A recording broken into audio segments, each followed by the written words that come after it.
ආයුබෝවන් දරුවනේ අදත් මම ඔබේ නිවසට ඇවිත් ඉන්නේ තවත් අලුත් පාඩමක් අරගෙන. මේ පාඩම 10 11 ශ්‍රේණි දෙකටම වැදගත් වෙනවා. තත් සම හා තත්බව. මේ පාඩම ඔයගොල්ලන්ට වැදගත් වෙන්නේ ඔයාලගේ ප්‍රශ්න පත්‍රයට අධ්‍යයන පොදු සහතික පත්‍ර සාමාන්‍ය පෙළ ප්‍රශ්න පත්‍රයට බොහෝ විට තත් සම හා තත්බව සම්බන්ධ ප්‍රශ්නයක් ලැබෙන නිසා. ඒ නිසා විශේෂයෙන්ම පෙළ පොතේ පාඩමක් වෙන් කරලා නොතිබුණාට තත් සම හා තත්බව ගැන දැනගෙන ඉන්න එක වඩා වැදගත් වෙනවා. එහෙමනම් අද අපි ඉගෙන ගනිමු තත් සම හා තත්බව කියන්නේ මොනවද? ඒ වගේම අධ්‍යයන පොදු සහතික පත්‍ර සාමාන්‍ය පෙළ විභාගයට කොයි විදිහේ ප්‍රශ්නද මේ සම්බන්ධයෙන් ලැබෙන්නේ කියලා. එක පාරටම තත් සම හා තත්බව ඒ වගේම ඒවා වර්ග වෙන්නේ කොහොමද කියලා මම පාඩම පටන් ගත්තොත් ඔයගොල්ලෝ ගොඩාක් දුර හිතන්න ගන්නවා. එහෙම හිතිය යුතු තත්වයක් නෙමෙයි දුවේ පුතේ මේ තියෙන්නේ.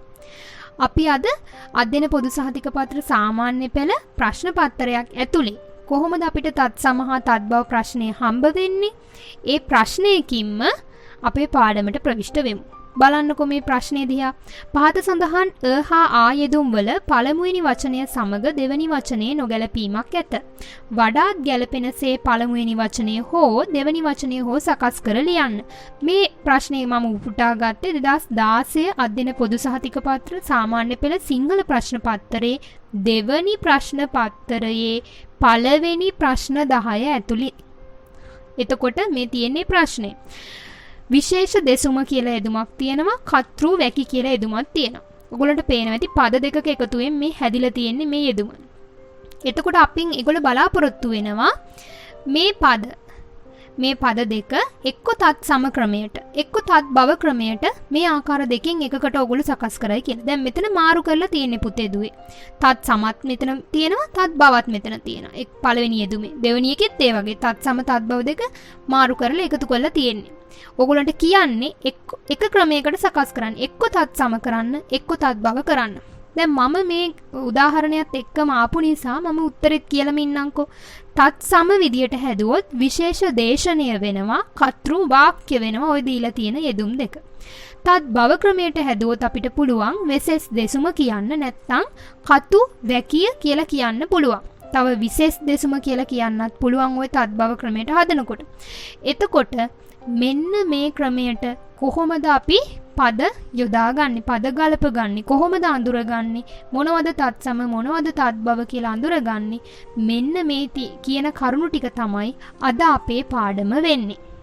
එහෙමනම් එකතු වෙලා ඉන්න අපේ පාඩමත් එක්ක. ඔන්න දැන් තමයි අපි හරියටම පාඩමට ඇතුළු වෙන්නේ. මම පාඩම පටන් ගත්තෙම ප්‍රශ්නකින්නේ නේද? ඒ ප්‍රශ්නෙට උත්තර හොයාගෙන යනකොට තමයි පාඩම මොකද්ද කියලා අවබෝධ කරගන්න පුළුවන් වෙන්නේ. බලන්නකො මේක දිහා. නාමපද හා ක්‍රියාපද නිපදවීමේදී ප්‍රකෘති හා ප්‍රත්‍ය එක්වීම සිදුවන බව අපි දනිමු. ඒක අපි දන්නවනේ නේද? නාමපදයක් හදනකොට, ක්‍රියාපදයක් හදනකොට ප්‍රකෘතියත් එක්ක ප්‍රත්‍යක් එකතු වෙනවා. ඒක අපි දන්න දේ.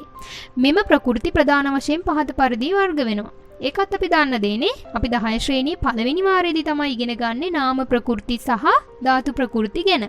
එතකොට ඒක තමයි ප්‍රධාන වර්ග වීම. හරිද? ඒක අපි 10 ශ්‍රේණියේ ඉගෙන ගත්තා. මෙහිදී අවධානය යොමු කරනු ලබන්නේ එම ප්‍රධාන ප්‍රකෘති වර්ගවන තවත් ආකාරයක් පිළිබඳව. මෙම වර්ගීකරණය තෙවදෑරුම්ය. දැන් ඔය ප්‍රධාන වශයෙන් අපි වර්ග කරපු ප්‍රකෘති ටික තව දුරටත් වර්ග කරනකොට හම්බ වෙනවා අපිට මෙන්න මේ විදිහේ ආකාර තුනකට වර්ග කරන අවස්ථාවක්.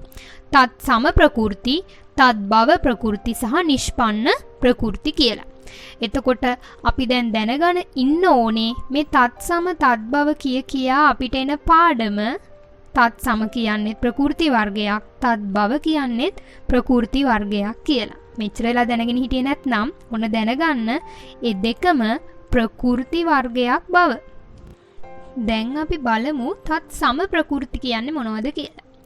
වෙනත් භාෂාවකින් ගත් ප්‍රකෘතියක් එම ස්වරූපයෙන්ම සිංහල භාෂාවේද භාවිත වීම තත් සම ප්‍රකෘති කියලා කියනවා. තේරුණාද දරුවනේ? වෙන භාෂාවකින්. ඒක පාලි වෙන්න පුළුවන්, සංස්කෘත වෙන්න පුළුවන්, දෙමළ වෙන්න පුළුවන්, ඉංග්‍රීසි වෙන්න පුළුවන්, ඕනෑම භාෂාවක්. ඒ භාෂාවක තියෙන ප්‍රකෘතියක් ඒ භාෂාවේ තියෙන ප්‍රകൃතියක් අපි ඒ ස්වරූපයෙන්ම කිසිම වෙනසක් නොකර සිංහල භාෂාව ඇතුළේ භාවිත කරනවා නම් අන්න ඒවට අපි කියනවා තත්සම ප්‍රകൃති කියලා. එතකොට මේ තත්සම ප්‍රകൃති ප්‍රධාන වශයෙන් කොටස් දෙකයි, ආකාර දෙකක් තියෙනවා. එකක් තමයි තත්සම නාම ප්‍රകൃති. ඒකටම අපි කියනවා තත්සම ශබ්ද ප්‍රകൃති කියලා. දෙවැනි එක තමයි තත්සම ධාතු ප්‍රകൃති. දැන් ওই නාම ප්‍රകൃති ධාතු ප්‍රകൃති දෙක ඔයගොල්ලෝ දැනගෙන ඉන්න දේනේ නේද? 10 ශ්‍රේණිය ඉඳලා දන්න දේ. අලුතෙන් ඉගෙන ගත්තේ තත්සම කියලා ප්‍රകൃති જાතියක් තියෙනවා, තත් භව කියලා ප්‍රകൃති જાතියක් තියෙනවා කියලා. එතකොට අර ප්‍රධාන බෙදීම මෙන්න මේ ප්‍රകൃති වලටත් අදාළයි. නාම ප්‍රകൃති කියලා අපි ප්‍රධාන වශයෙන් බෙදාගත්තා, ධාතු ප්‍රകൃති කියලා අපි ප්‍රධාන වශයෙන් බෙදාගත්තානේ.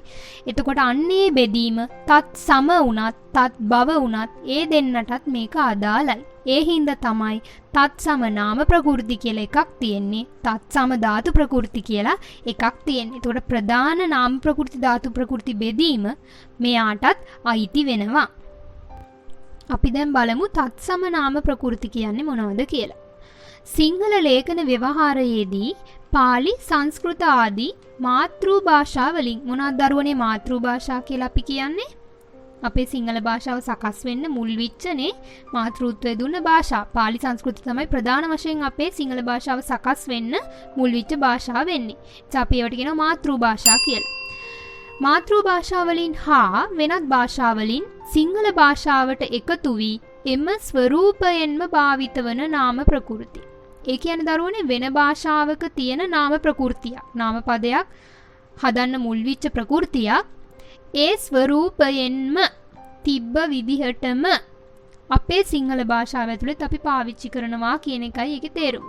උදාහරණ බලන්න, මරණ, බල, ගුණ. අපි මරණ කියන වචනේ සිංහල භාෂාව ඇතුළේ පාවිච්චි කරනවා.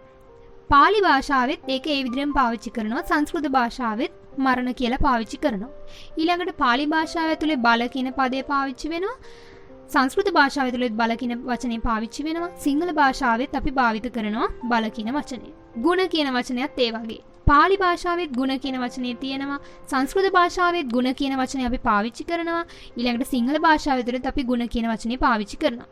එක තත් සම නාම ප්‍රകൃතියක් වෙන්නේ ඒකයි. කියන්නේ ඒ භාෂාවේ තිබ්බ ආකාරයටම අපි පාවිච්චි කරනවා කියන අදහස.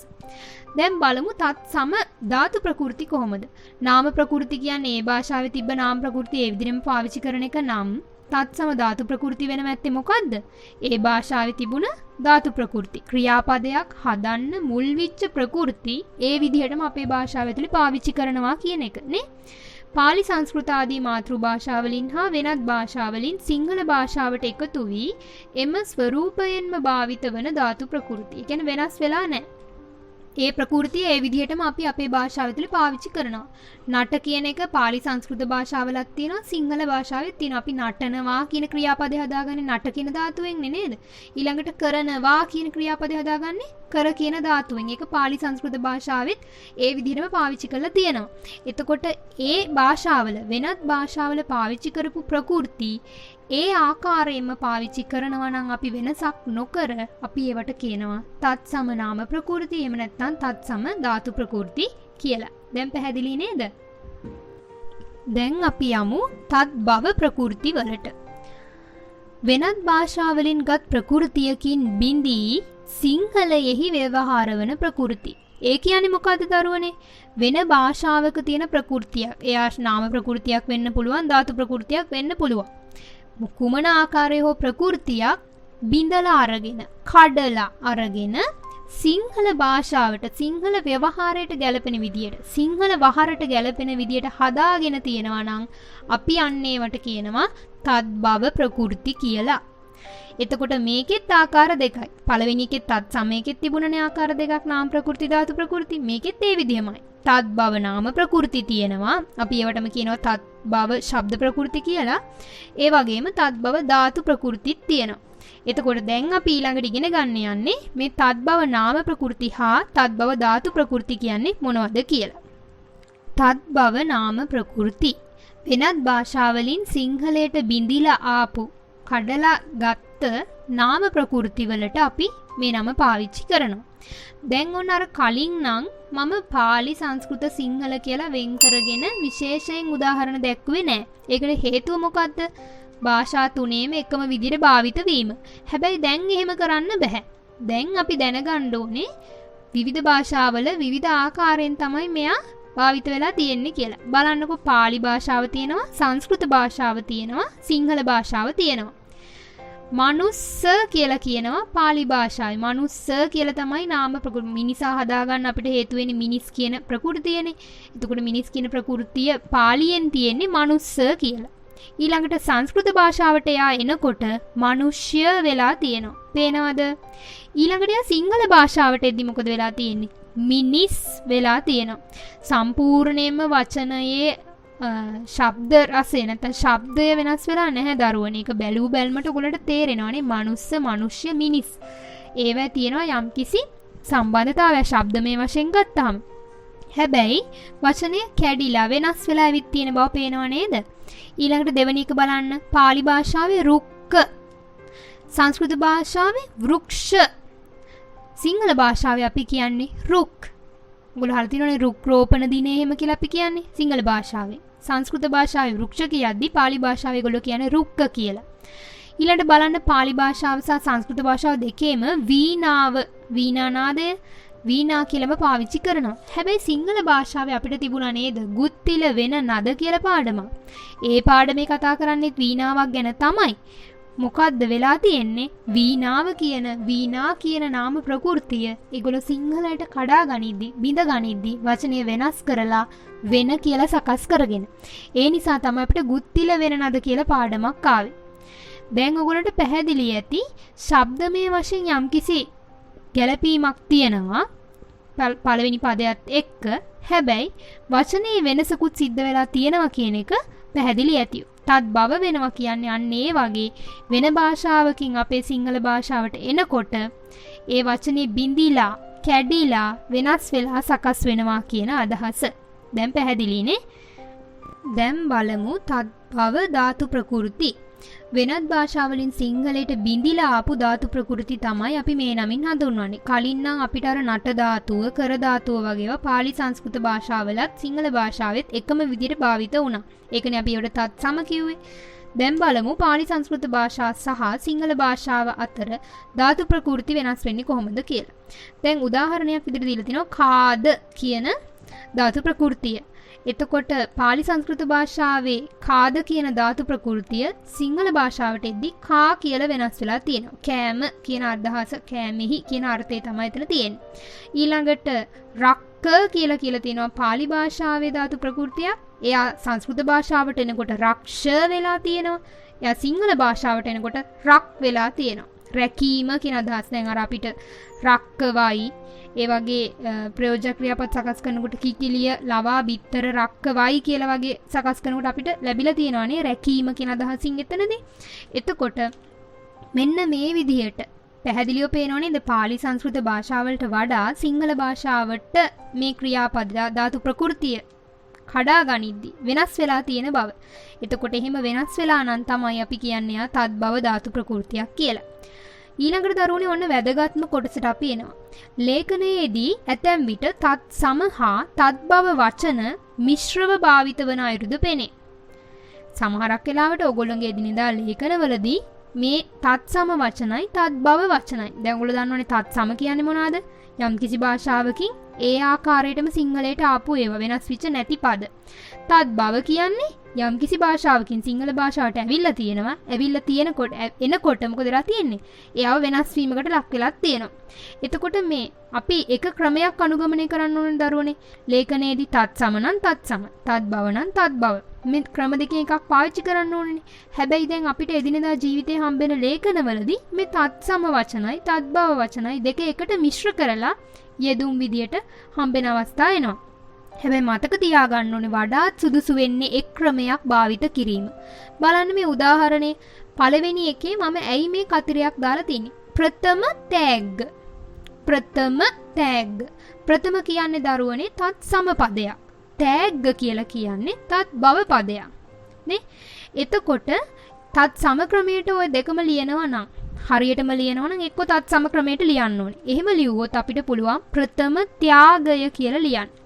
ඔයාවක තත් බව කරනවා නම් පළමු තෑග්ග කියලා ලියා ගන්න පුළුවන්. තේරුණාද? මේ දෙක මිශ්‍ර කරන්න ගියාම ඕගොල්ලෝගේ ලේඛනයේ ව්‍යක්තභාවය නැති වෙලා යනවා. ඒ කියන්නේ ඔයාට භාෂාව පිළිබඳ තියෙන දැනුම අඩුයි කියලා අනිත් අයට පේන්න ගන්නවා. නිසා මතක තියාගන්න එක ක්‍රමයක් අනුගමනය කරන්න. ඒකයි ඕගොල්ලන්ට ඕගොල්ලන්ගේ ප්‍රශ්න පත්‍රයේදී කියන්නේ පළමු පදය හා දෙවන පදය අතර නොගැලපීමක් තියෙනවා. මේ නොගැලපීම අයින් කරලා සකස් කරන්න කියලා. එතකොට ඕගොල්ලන්ගේ මාකින් ස්කීම් එක එනකොටත් එක්ක තත් සම ක්‍රමයක් උත්තරේ විදිහට දෙනවා. තත් බව ක්‍රමයක් උත්තරේ විදිහට දෙනවා. ওই දෙකෙන් එකක් දරුවා ලියලා තිබුණොත් අපිට ඒකට ලකුණු දෙන්න හැකියාව තියෙනවා. දැන් පැහැදිලි නේද? දැන් අපේ පාඩමේ මූලික කොටස අවසන්. හැබැයි දරුවනේ ඕගොල්ලෝ දැනගත යුතු තව දේවල් ටිකක් තියෙනවා.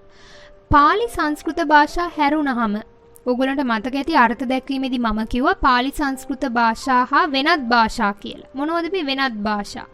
දෙමළ, ඉංග්‍රීසි, පෘතුගීසි, ලන්දේසි ඒ වගේ භාෂා වලින් සිංහල ව්‍යවහාරයට ඇවිල්ලා ඒවා භාවිත වෙන අවස්ථා වර්තමානයේ දකින්න ලැබෙනවා. එතකොට ඒවා තත් සම වෙලා තියෙන්න පුළුවන්, නැත්නම් විතර තත් බව වෙලා තියෙන්න පුළුවන්.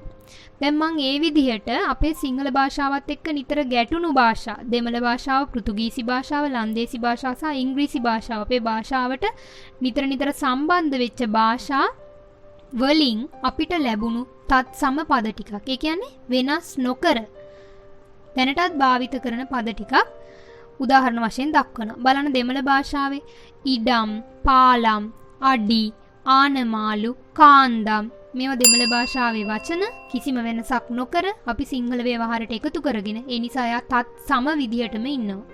පෘතුගීසි අන්නාසි, බොත්තම්, විස්කෝතු, බාල්දි, කලිසම්. අද වෙනකොට මේවා අපේ සිංහල ව්‍යවහාරයේ තියෙනවද නැද්ද?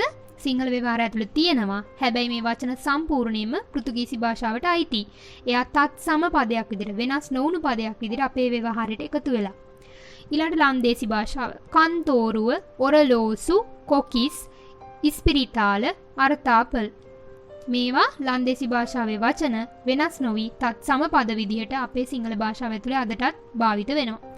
ඉංග්‍රීසි gas, ice, cheese, bus, butter. මේවා ඉංග්‍රීසි භාෂාවේ වචන වෙනස් නොකර අපි සිංහල භාෂාවේ සිංහල ව්‍යවහාරය ඇතුලේ අද වෙනකොට භාවිත කරනවා. එතකොට මේ වචන වෙනස් වෙලා නැති නිසායි මම ඒවට තත් සම පද කියන යෙදුම යෙදුවේ. එකත් මතක තියාගන්න. ඉස්සෙල්ලා අපි කතා කරේ වෙනත් භාෂා වලින් අපේ සිංහල ව්‍යවහාරයට එකතු වෙච්ච තත් සම පද කිහිපයක්නේ. අපිට තියෙනව දරුවනේ ඒ වගේම ලැබිච්ච තත් බව පද. හැබැයි තත්වය මෙහිමයි. දැන් පෘතුගීසි, ලන්දේසි වගේ භාෂාවන් පසුකාලීනව අපේ භාෂාවත් එක්ක තිබ්බ සම්බන්ධතා බොහෝ දුරට අඩු වෙලා ගියා. හැබැයි දෙමළ භාෂාව සහ සිංහල භාෂාව, ඉංග්‍රීසි භාෂාව සහ සිංහල භාෂාව මේ භාෂා අතර තිබුණු සම්බන්ධතාවය අවියෝජනීය විදියට අදටත් පවතිනවා. ඉතින් ඒ නිසා කාලයක් යනකොට මේ දෙමළ භාෂාවෙන් එහෙම නැත්නම් ඉංග්‍රීසි භාෂාවෙන් ආපු වචන තත් බව වෙලා බිඳිලා කැඩිලා වෙනස් වෙලා සිංහලයට ඇතුල් වෙලා තියෙනවා. ඒ නිසා මම උදාහරණ වශයෙන් දැන් තත් බව පද ටිකක් දෙනවා. ඒවා වෙනත් භාෂාවලින් ආපු පද. අම්බලම් කියන දෙමළ පදයෙන් තමයි සිංහල අම්බලම කියන තත් බව පදේ සකස් වෙලා තියෙන්නේ. දෙමළ භාෂාවේ ශිලම්බු, සිංහල භාෂාවේ සලඹ. දෙමළ භාෂාවේ කුඩෙයි, සිංහල භාෂාවේ කුඩ. දෙමළ භාෂාවේ චීනි, සිංහල භාෂාවේ සීනි. දෙමළ භාෂාවේ නම්පු, සිංහල භාෂාවේ නම්බු. දැන් ඔයගොල්ලෝ සමහරක් වචන පාවිච්චි කරද්දි හිතනවා මේක සම්පූර්ණයෙන්ම සිංහල භාෂාවේ වචනයක් කියලා. ඒ තරමටම අපි මේවා පුරුදු කරලා තියෙන නැත්නම් මේ වචන අපි දැකලා තියෙනවා, අහලා තියෙනවානේ. හැබැයි ඇත්තටම උපත හොයාගෙන ගියොත් ඒ භාෂාව වෙනත් භාෂාවක වචනයක් වෙන්න ඉඩ තියෙනවා. දැන් මේ තියෙන මේ වගේ වචන තත් බව පද. ඊළඟට බලන්න ඉංග්‍රීසි භාෂාවෙන් අපේ සිංහලයට කඩාගත්ත, බිඳගත්ත වචන මොනවද කියලා? සරොන්, සරම, ලොරි, ලොරිය, බැංක්, බැංකුව, පෙන්සිල්, පැන්සල, ස්කූල්, ඉස්කෝලය. පේනවද ඉංග්‍රීසි භාෂාවේ වචන අපි බින්දලා කඩලා ඒ ශබ්දයට යම් කිසි විදිහට අනුගත වෙන විදිහට තත් බව පද සකස් කරගෙන තියෙනවා. පේනවද? අද ව්‍යවහාරය ඇතුලේ ඒ නිසා තත් සම තත් බව වචන ගොඩාක් භාවිත වෙනවා. පාඩම ආරම්භයේදීම මම ඔයගොල්ලන්ට ප්‍රශ්නයක් ඉදිරිපත් කරා 2016 ප්‍රශ්න පත්‍රයෙන් අපේ සාමාන්‍ය පෙළ විභාගයේ. එතකොට එතනදී මම පෙන්වන්න උත්සාහ කරේ කොහොමද ඔයාට මේ තත් සම තත් බව ප්‍රශ්න ලැබෙන්නේ කියලා වගේ ප්‍රශ්න පත්‍රෙට. එතකොට දෙවන ප්‍රශ්න පත්‍රයේ පළවෙනි ප්‍රශ්න 10 ඇතුලේ තමයි මේක ලැබෙන්නේ. ඒ විතරක් නෙමෙයි ඒගොල්ලෝ මේ තත් සම තත් බව පද ඔගොල්ලෝ දානවනේ පද දෙකකින් මේ යෙදුම සකස් කරන්න කියලා. එක පදයක් තත් සම කරලා අනිත් පදේ තත් බව කරලා තමයි ඔයාලට කියන්නේ මේ නොගැලපීම සකස් කරන්න කියලා. එතකොට ඕගොල්ලන්ට යුතුයකම තමයි එක්ක තත් සම විදිහට ඔයා හදන්න ඕනේ පද දෙකම, එක්ක තත් බව බවට පත් කරන්න ඕනේ පද දෙකම. ඒක තමයි ඔයාලගෙන් උත්තරේ විදිහට ඒගොල්ලෝ බලාපොරොත්තු වෙන්නේ. එතකොට මම මේ ඔයගොල්ලන්ට දැන් ඉදිරිපත් කරන්නේ අද පොදු සහතික පත්‍ර සාමාන්‍ය පෙළදී වැදගත් විය හැකි කියලා හිතෙන භාවිතයේ පවතින ඒ වගේ තත් සම තත් බව පද කිහිපයක්. ඒක ගැන අවධානය යොමු කරන්න. ඒ විතරක් නෙමෙයි මේක අවධානය යොමු කරන ගමන්ම ඔයගොල්ලන් මතක තියාගන්න මේ විදිහට තමයි ඕගොල්ලොන්ගෙනුත් උත්තර බලාපොරොත්තු වෙන්නේ ප්‍රශ්න පත්‍රයේදී. බලන්න තත් සම පදය පංචශීලය, තත් භවය පන්සිල්, මේඝ කූටය මේ කුල, චින්තාමණී සිතුමින, අමෘත භෝජන අමා බොජුන්, ස්කන්ධ කුමාර කඳ කුමර, ස්වභාව ධර්මය සෝබා දහම, ග්‍රන්ථ කතෘ ගත් කතු, සශ්‍රීක භූමිය සරු බිම, වාම පාර්ශවය වම් පස, කනිෂ්ඨ දුහිතෘ කනිටු දුව, පරිත්‍රාණ දේශනය පිරිත් දෙසුම, ජේෂ්ඨ පුත්‍ර දෙටු පුත්, විදේශ ප්‍රවෘත්ති විදේශ පුවත්, බ්‍රහ්මචර්යා බඹසර, උද්‍යාන භූමිය උයන් බිම, අර්ථ විමර්ශනය අරුත් විමසුම, ආකාශ යාත්‍රාව අහස් යානය, රාජ ආඥාව රජ අන. ඔගොල්ලෝ මේ වචන දිහා හොඳින් බැලුවොත් තේරෙයි මේ වචනවල තියෙනවා ශබ්දයේ යම්කිසි ගැළපීමක්, තත් සම පදයට එක්ක තත් බව පදයේ යම්කිසි ශබ්දමය වශයෙන් ගැළපීමක් තියෙනවා. ඒ විතරක් නෙමෙයි අර්ථමය වශයෙන්ුත් මේ පද අතර ගැළපීමක් තියෙනවා. ඒ නිසා ඔගොල්ලෝ අවධානයෙන් මේ වගේ දේවල් ගැන හිතුවොත්, මේ වචන ගැන හිතුවොත් ඔයාලට පුළුවනි තත් බව වචනය හොයාගන්න. එහෙම නැත්නම් තත් සම පදය හොයාගන්න. හොඳයි දරුවනේ, අද අපි ඊටම වැදගත් පාඩමක් මේ ඉගෙන ගත්තේ. ඉතින් තවදුරටත් මේ වගේම ඊටම වැදගත් පාඩම් ඔයගොල්ලන්ට අපි හරහා සුබස්ස මගින් ලබා ගන්න පුළුවන්. ඔබ තවමත් අපිව subscribe කරගෙන නැත්නම් ඔබට පුළුවන් අපිව subscribe කරගෙන අපිත් එක්ක එකතු වෙන්න. තව ඉදිරියටත් මේ වගේ වැදගත් වෙන දේවල් ඉගෙන ගන්න. එහෙමනම් අදට අපි පාඩම නවත්තනවා. ඔබට සුබ දවසක්. ආයුබෝවන්.